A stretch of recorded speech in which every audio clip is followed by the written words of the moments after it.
नवरात्र के 9 दिन भक्ति और साधना के लिए बहुत पवित्र माने गए हैं। इसके पहले दिन शैलपुत्री की पूजा की जाती है। शैलपुत्री हिमालय की पुत्री है। हिमालय पर्वतों का राजा है, वह अडिग है, उसे कोई हिला नहीं सकता। जब हम भक्ति का रास्ता चुनते हैं तो हमारे मन में भी भगवान के लिए इसी तरह का अडिग विश्वास होना चाहिए, तभी हम अपने लक्ष्य तक पहुंच सकते हैं। यही कारण है कि नवरात्र के पहले दिन शैलपुत्री की पूजा की जाती है। मां शैलपुत्री की कहानी इस प्रकार है। मां शैलपुत्री सती के नाम से भी जानी जाती हैं। इनकी कहानी इस प्रकार है। एक बार प्रजापति दक्ष ने यज्ञ करवाने का फैसला किया।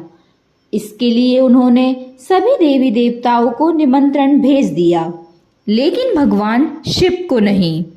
देवी सती भली भांति जानती थी कि उनके पास निमंत्रण आएगा, लेकिन ऐसा नहीं हुआ। वो उस यज्ञ में जाने के लिए बेचैन थी, लेकिन भगवान शिव ने मना कर दिया। उन्होंने कहा कि यज्ञ में जाने के लिए उनके पास कोई भी निमंत्रण नहीं है और इसलिए वहां जाना उचित नहीं है। सती नहीं मानी और बार बार यज्ञ में जाने का आग्रह करती रही। सती के ना मानने की वजह से शिव को उनकी बात माननी पड़ी और अनुमति दे दी। सती जब अपने पिता प्रजापति दक्ष के यहाँ पहुंची तो देखा कि कोई भी उनसे आदर और प्रेम के साथ बातचीत नहीं कर रहा है। सारे लोग मुंह फेरे हुए हैं और सिर्फ उनकी माता ने उन्हें स्नेह से उन्हें गले लगाया।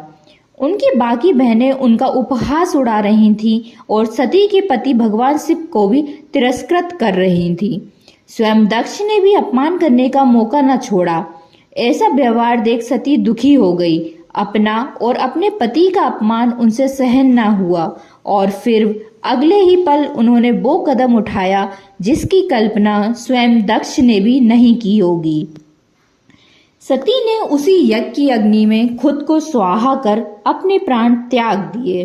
भगवान शिव को जैसे ही इसके बारे में पता चला तो वो दुखी हो गए। दुख और गुस्से की ज्वाला में जलते हुए शिव ने उस यज्ञ को ध्वस्त कर दिया। इसी सती ने फिर हिमालय के यहाँ जन्म लिया और वहां जन्म लेने की वजह से इनका नाम शैलपुत्री पड़ा। मां शैलपुत्री का वास काशी नगरी वाराणसी में माना जाता है। वहां शैलपुत्री का एक बेहद प्राचीन मंदिर है, जिसके बारे में मान्यता है कि यहाँ मां शैलपुत्री के सिर्फ दर्शन करने से ही भक्तजनों की मुरादें पूरी हो जाती हैं। कहा तो यह भी जाता है कि नवरात्र के पहले दिन यानी प्रतिपदा का जो भी भक्त मां शैलपुत्री के दर्शन करता है, उसके सारे वैवाहिक जीवन के कष्ट दूर हो जाते हैं। चूंकि मां शैलपुत्री का वाहन वृषभ है, इसलिए उन्हें वृषणारूढ़ा भी कहा जाता है। इनके बाएं हाथ में कमल और दाएं हाथ में त्रिशूल रहता है। तो ये थी मां शैलपुत्री की कहानी। धन्यवाद।